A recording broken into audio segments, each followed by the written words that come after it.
أعوذ بالله من الشيطان الرجيم. بسم الله الرحمن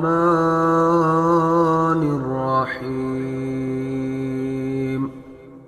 أقم الصلاة لدلوك الشمس إلى غسق الليل وقرآن الفجر إن قرآن الفجر كان مشهودا ومن الليل فتهجد به نافلة لك عسى أن يبعثك ربك مقاما محمودا وقل رب أدخلني مدخل صدق وأخرجني مخرج صدق واجعل لي من لدنك سلطانا نصيرا وقل جاء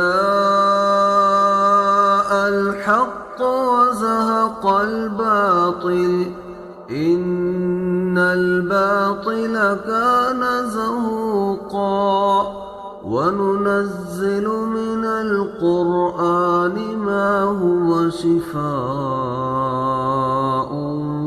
ورحمة للمؤمنين ولا يزيد الظالمين إلا خسارا وإذا أنعمنا على الإنسان أعرض ونأى بجانبه وإذا مسه الشر كان يئوسا قل كل يعمل على شاكلته فربكم أعلم بمن هو أهدى سبيلا.